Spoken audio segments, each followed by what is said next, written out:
तो अहम की पुष्टि के लिए प्राप्ति करता है व्यक्ति, लेकिन स्वयं की संतुष्टि और पुष्टि के लिए व्यक्ति सत्संग करता है। जब हम सत्संग में जाते हैं तब हमको ये संतोष होता है, हमको लगता है कि हम बड़े सौभाग्यशाली हैं कि हम गुरुओं के यहाँ, संतों के यहाँ और हम इस कथा में हैं। फिर वो सारा जो प्राप्ति है ना वो फीकी पड़ जाती है, आनंद शुरू हो जाएगा, वो स्वयं की पुष्टि है। अब मुझे ये कहना है, प्राप्ति मैंने कहा पुरुषार्थ से और तृप्ति सत्संग से, संत सेवा से, लेकिन इसके नीचे एक और बात कहना, इन सफलता के दो कारण, दो बात बताई मैंने। सफलता दो से मिलके बनी, तृप्ति और प्राप्ति। लेकिन मैंने कहा प्राप्ति कैसे मिली ये बताया और तृप्ति कैसे मिली ये बताया। अब इन सब की जो नानी है, इन सब की जो नानी है, अब मैं उसे बताना चाहता हूं। वो नानी जिसके पास है उसके पास में ये चारों होंगे, प्राप्ति भी होगी, तृप्ति भी होगी, दूसरा सत्संग भी होगा, पुरुषार्थ भी होगा। जिस नहीं कैसे बोलेंगे, प्राप्ति और तृप्ति, और इनके कारण जो है पुरुषार्थ और सत्संग, और इनकी जो नानी है वो है, एक शब्द है अंग्रेजी का, वो मैं आप सबको देना चाहता हूं। उसका नाम है ग्रेटिट्यूड। ग्रेटिट्यूड, इसकी हिंदी है आभार। आभार ये सब कुछ प्रदान कर देता है। ये जिसके पास जितनी मात्रा में है उसके पास, इससे वो जो लेना चाहेगा, चाहे प्राप्ति ले ले चाहे तृप्ति ले ले। उनके दो दो अलग अलग कारण बताए, और ये उन सब का एक कारण है। इससे दोनों चीजों में जो लेना चाहो, प्राप्ति ले लो चाहे तृप्ति ले लो। अब इस आभार से, आभार माने एहसान को मानने की प्रकृति, स्वभाव। केवल ये कहना मात्र नहीं आभार आभार, ना ना ना, ये भीतर बोलना भी है, लेकिन भीतर चलता चले। जब पहले शब्दों में आएगा, फिर नेचर में आएगा, स्वभाव में आएगा। जब स्वभाव में आ जाएगा फिर कहने की जरूरत नहीं पड़ेगी, सामने वाला पहचान लेगा कि ये मेरा एहसान मान रहा है, फिर शब्दों की जरूरत नहीं पड़ेगी। शुरुआत में शब्दों की जरूरत है, लेकिन जहां दोनों की जरूरत पड़े दोनों का प्रयोग भी होना चाहिए, प्रकृति स्वभाव से भी। अब मैं आपको एक बात यहां ये कहना चाहता हूं कि एहसान को मानने की जो प्रकृति है, जो स्वभाव है,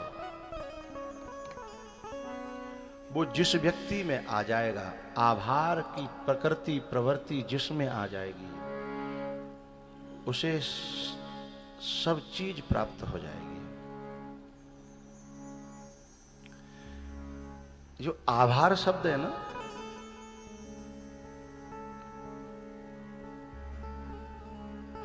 उससे भी और जो आगे बढ़ता है व्यक्ति, आभार से भी आगे, तो आभार से आगे है, थोड़ी सी आगे चलेंगे तो दया है, दया, कृपा, करुणा। तो संतों में आभार से भी ऊपर कृपा, करुणा। आभार तो हम उसका मानते हैं जिसने हमें कुछ दिया है, ना समझ में आई? मूड अलाव। आभार हम उसका मानते हैं जिसे हमने कुछ, हमें उसने कुछ दिया है ना। लेकिन करुणा, जिसने हमें कुछ नहीं दिया उस पे भी आ जाए, उस पे भी होने लग जाए, दया, करुणा, उससे ऊपर। इसे संतों में दया और करुणा डेवलप हो जाती है। साधारण मनुष्य में दया करुणा न आ पाए तो कम से कम आभार तो आना ही चाहिए, नहीं तो फिर वो मनुष्य नहीं रहेगा, वो एहसान फरामोश व्यक्ति हो जाएगा, है?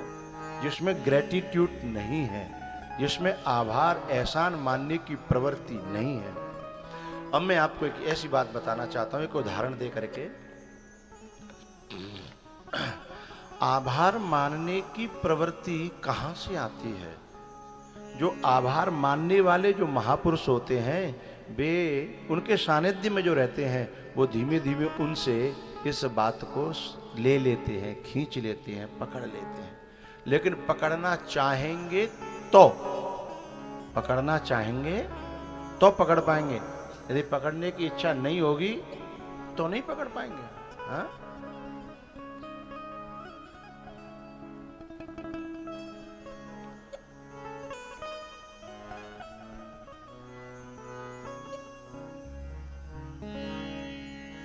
तो जो आभार मानने वाले महापुरुष हैं, एहसान मानने वाले जो महापुरुष हैं, उनके नीचे रह करके या किसी जन्म से स्वयं स्वभाव आता है। बात समझ में आ रही है? अब मैं उसका एक छोटा सा उदाहरण दे रहा हूं। एक बार पितामह भीष्म के पास में कर्ण गया। पितामह भीष्म के पास में कर्ण गया, और जब भीष्म के कक्ष में कर्ण प्रवेश किया तो भीष्म की आंखें चौंधिया गई, क्योंकि ये 36 का आंकड़ा था इनका। ये कर्ण जो है चांडाल चौकड़ी का व्यक्ति था। चांडाल चौकड़ी जानते हैं? चौकड़ी में 4 होते हैं, दुर्योधन, दुशासन, शकुनी और चौथा कर्ण। ये चांडाल चौकड़ी गांव में कहते हैं ना, ये तो चांडाल चौकड़ी है। उन्हें ये नहीं पता कहां से आई है ये बात है। चांडाल चौकड़ी जिनकी मानसिकता में उसमें रहने वाला पितामह भीष्म के कक्ष में आया तो उन्हें बड़ा आश्चर्य हुआ। लेकिन एक बात मैं आपसे बताना चाहता हूं, कृष्ण और भीष्म ये दोनों कर्ण से बेहद प्यार करते थे। प्यार का लेना देना व्यक्ति की बाह्य क्रियाओं से कभी नहीं आंका जा सकता। कभी कभी ऐसे लोग होते हैं कि बिल्कुल भी प्यार नहीं करते, लेकिन तुम्हें लगेगा कि ये बहुत प्यार करते हैं। और कभी कभी लोग बेहद प्यार करते हैं, लेकिन उन्हें कभी जान नहीं पाओ कि ये बेहद प्यार करते हैं। कृष्ण इतना प्यार करते थे कर्ण से, और पितामह भीष्म इतना प्यार करते थे कर्ण से। जब भीष्म के कक्ष में आए ना, तो भीष्म की आंखें भर आई कि मैं तुम्हारा कितने दिन से इंतजार कर रहा था कि तुम कभी मेरे कक्ष में आओ। बात समझ रहे हो? मैं तुम्हारा कितने दिन से इंतजार कर रहा था कि तुम मेरे कक्ष में आओ। हो सकता है तुम मेरे कक्ष में आ जाओ तो मेरे पक्ष में आ जाओ। अब पितामह भीष्म जो है, मन ही मन जब आंखें भर आई, आंसुओं को रोकने लगे, तो कर्ण ने देखा, हे गंगा पुत्र, हे पितामह, आपकी आंखें ऐसी डबडबा रही हैं, कारण क्या है? बोले, कर्ण, तेरी महानता का मैं पुजारी हूं। तेरी शूरवीरता, तेरी दानवीरता और तेरे अंदर जो ग्रेटिट्यूड है ना, इसका मैं फैन हूं। पर तू चांडाल चौकड़ी में बैठा है, इसलिए मैं तुझे कुछ कह नहीं सकता।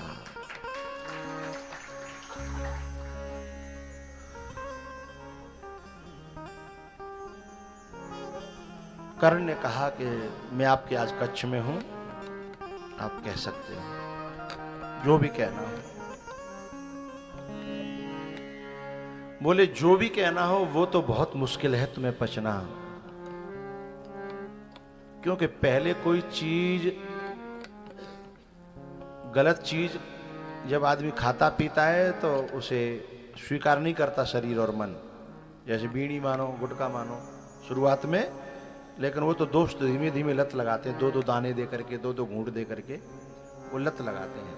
पहली बार में न मन स्वीकार करता है न तन स्वीकार करता है, लेकिन दोस्तों की कृपा होती है, करुणा होती है कि वो लत लगा देते हैं।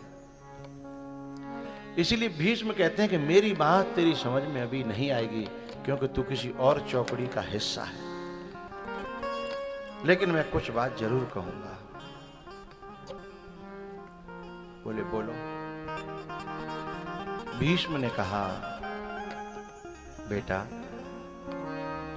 तू चाहे तो ये युद्ध रुक सकता है। ये युद्ध शुरू होने से 2 दिन पहले की बात है। तू चाहे तो पूरा युद्ध रुक सकता है। कैसे बाबा?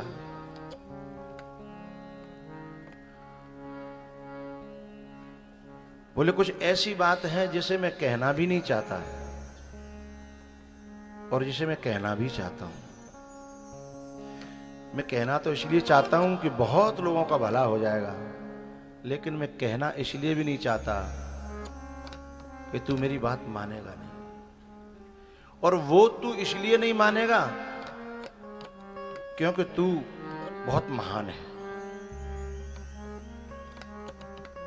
मेरी भाषा को अभी आप लोग नहीं समझ पा रहे होंगे, मैं थोड़ा और ढीला करूंगा। पितामह भीष्म कह रहे हैं कि मैं कहना यह चाहता हूं कि तू दुर्योधन का संग छोड़ दे, लेकिन मैं कह इसलिए नहीं पा रहा हूं क्योंकि तेरे अंदर जो ग्रेटिट्यूड है ना, कि एक बार तुझे दुर्योधन ने जो एहसान तेरे ऊपर लाद दिया, अब तू प्राणों को भी निछावर करने के लिए तैयार है। ये तेरा जो महान गुण है, इसका मैं कायल हूं।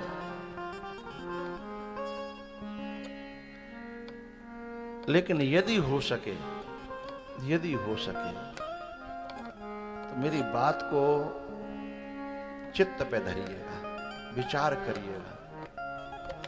लेकिन चांडाल चौकड़ी में रह करके ऐसी बातें सीख गया करण कुछ। उसने पितामह भीष्म का मुंह ऐसे बंद किया, ऐसा ताला लगाया कि बोल नहीं पाए। क्या?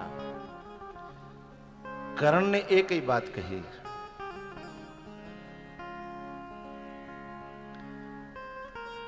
कि मैं नदी में बह के आया था, मेरे माँ बाप रथ हाँकने वाले हैं, वहां से उठा करके जिसने मुझे राजमुकुट पहनाया हो, तुम बताओ, इतना एहसान मैं भूल जाऊं? आप मुझसे ये आशा करते हो? मेरा मर जाना, मेरा मिट जाना मुझे स्वीकार है। चलो ये बात आपकी समझ में ना आए तो बाबा एक बात बताओ, तुम दुर्योधन को त्याग सकते हो? बोले नहीं। तो फिर मुझसे कैसे आशा कर सकते हो? बोले बस इसीलिए नहीं कह रहा था मैं, क्योंकि तू बहुत एहसान मानने वाला व्यक्ति है। ये तेरा गुण ही तेरे लिए, तेरी मौत का, तेरे अपयश का, तेरे अपमान का, तेरी सामाजिक बर्बादी का कारण बना है। समझिएगा, गुण आ जाना भगवान की कृपा से अलग बात है, लेकिन गुणी व्यक्ति का दुर्गुणियों में फंस जाना, क्योंकि वो तो अपने स्वभाव में ग्रेटिट्यूड नहीं छोड़ पा रहा, आभार एहसान नहीं छोड़ पा रहा। लेकिन एहसान यदि किसी गंदे व्यक्ति के नीचे एहसान वाला व्यक्ति दब गया, तो उसका जो गुण था ना, वही क्या बन गया उसके लिए? अवगुण बन गया। उसी की मौत का कारण बन गया, अपयश का कारण बन गया, उसकी मौत का कारण बन गया। क्योंकि वो जानते हुए समझते हुए भी उसका दिल गवाही नहीं देता। पितामह भीष्म ने कहा कि मैं तेरे से जबरदस्ती नहीं करूंगा, क्योंकि मैं भी इस महान गुण को जानता हूं, और ऐसा व्यक्ति कभी एहसान फरामोश, क्योंकि वो किसी और के लिए नहीं, उसको स्वयं अपने दिल के हाथों वो मजबूर होता है। जब हम कोई व्यक्ति कहीं परेशान हो, दुखी हो, और पता है हम जब उसकी मदद करते हैं ना, मदद करते हैं, तो अड़ोसी पड़ोसी हमसे कहते हैं तुम मारे जाओगे, तुम मारे जाओगे, तुम जो मदद कर रहे हो उससे कोई फायदा तुम्हें नहीं होगा, और ये आदमी मदद के लायक नहीं है। लेकिन जब कोई मदद के लिए आता है, उसकी कंडीशन खराब होती है, तो हमारा खुद का दिल ही हमें कचोटने लगता है कि बाद में होगा सो देखा जाएगा, लेकिन इस समय मुझसे रहा नहीं जाएगा, इस समय मुझसे रहा नहीं जाएगा। वो जो गुण है वो परमात्मा को, महात्मा को और प्रकृति को बहुत प्यारा है। ग्रेटिट्यूड, आभार, करुणा, ये भगवान को 3 व्यक्तियों को बता रहा हूं, परमात्मा को, महात्मा को और प्रकृति को। और ये जिसमें जितना डेवलप होता है वह व्यक्ति उतने ही उसके पास में प्राप्ति और तृप्ति उसके जीवन में आती है। यदि सत्संग है तो तृप्ति भी आएगी, यदि आभार से, इस एहसान मानने की प्रकृति से, तो आदमी जो चाहे, ये एक दौलत है बहुत बड़ी, ये एक चुम्बकत्व है जो दुनिया में से कुछ भी खींच सकता है, हैं? अब मैं आपको प्राचीन और अर्वाचीन कुछ ऐसे दृष्टांत देना चाहता हूं। हमारे जो लड़ने वाले लोग होते हैं ना गलियों में, उससे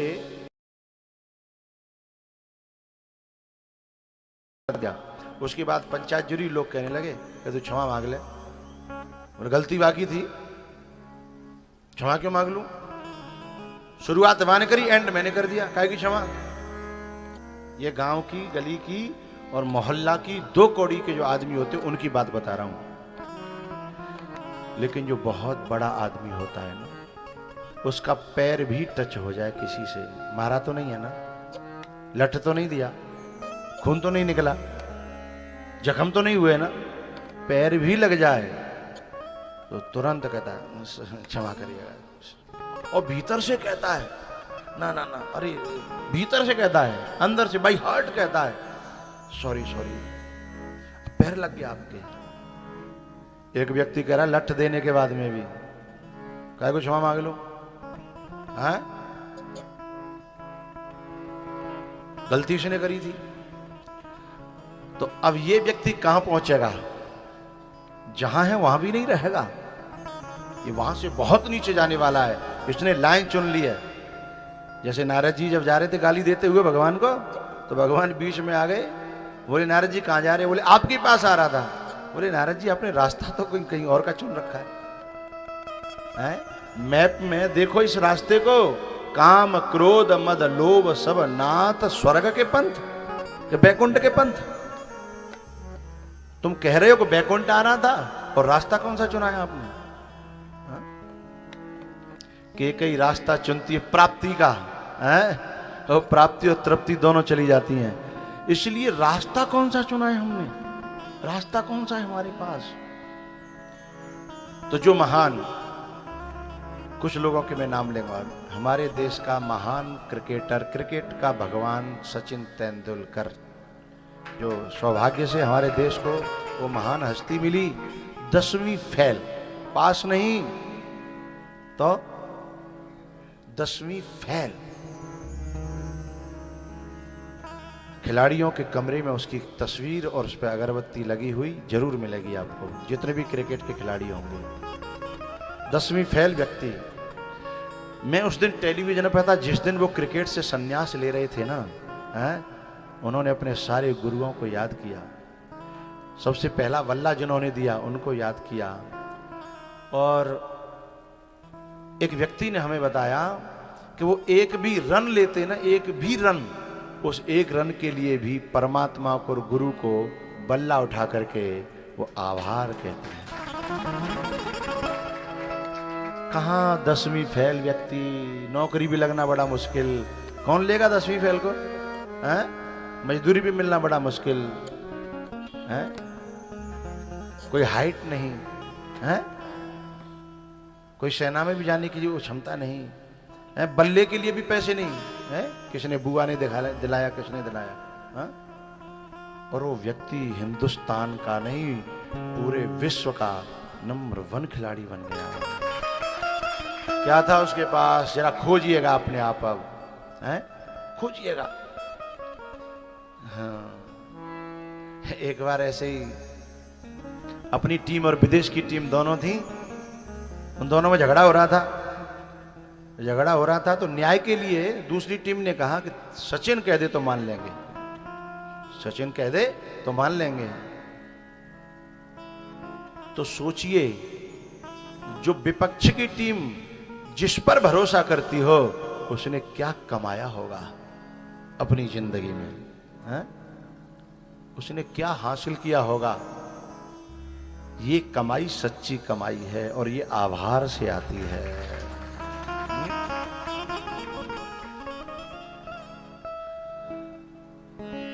एक अखबार बेचने वाला कहूं, अखबार, हाँ बेचने वाला, फेंकने वाला, हमारे जो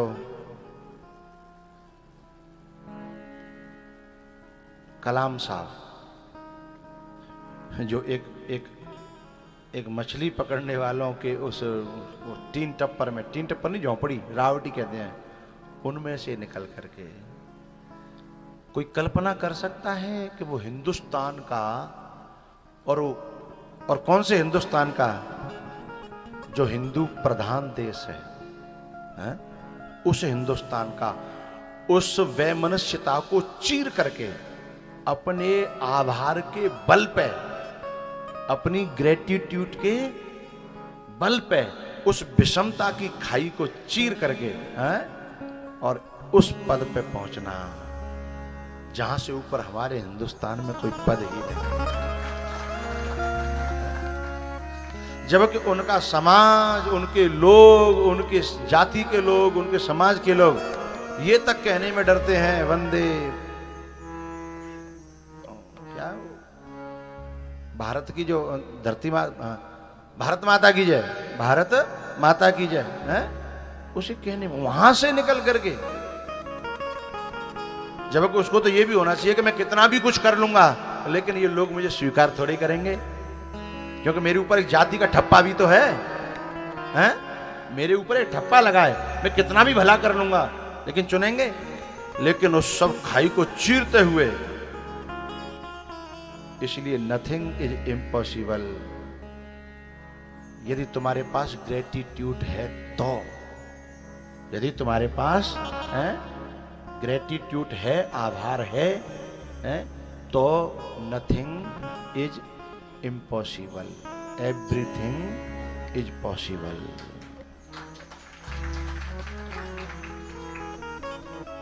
भी कहां से उठ करके कहां पहुंचा, वे ताज वास्या बना साहब।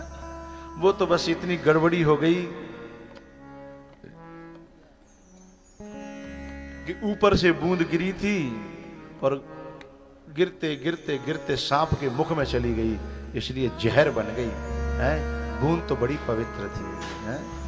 बड़ी होनहार, बड़ी दानवीर, सूरवीर, कर्णवीर, है?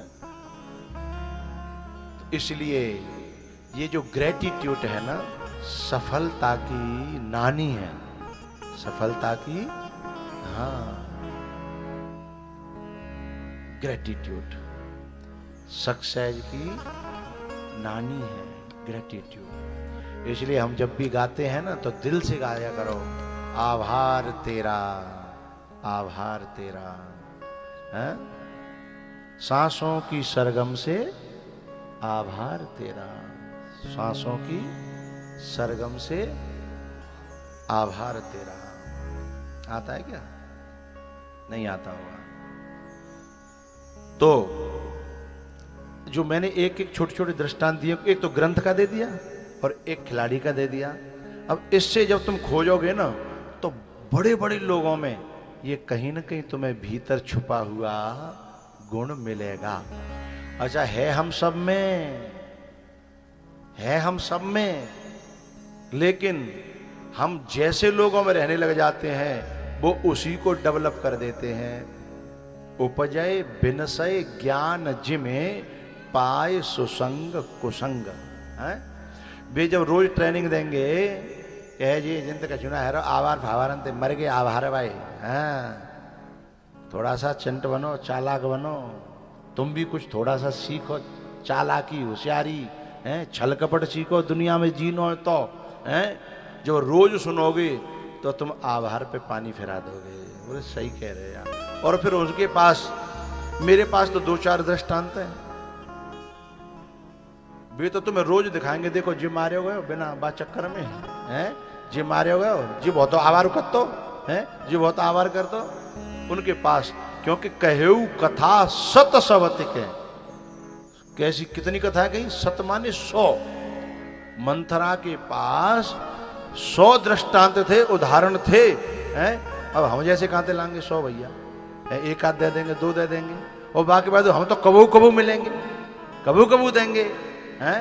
लेकिन ऐसे तो दुनिया में चारों तरफ तुम्हारे पास गांव की भाषा में पलराए रहे हैं, पलराए रहे हैं। लेकिन जिनके पास परमात्मा की कृपा है, ईश्वर की कृपा है, ग्रंथ की कृपा है, संत की कृपा है, तो उनमें रह करके भी वे वहां रह करके भी वहां बने रहेंगे हैं। तन से वहां रहेंगे लेकिन मन से यहां रहेंगे।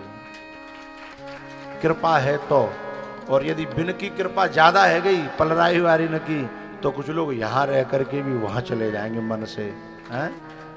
अब ये निर्णय हमें करना है, ये निर्णय हमें करना है, क्योंकि बुद्धि परमात्मा ने हमें इसीलिए दी है कि हम इस बात का निर्णय स्वयं करें हैं कि हमें क्या करना है।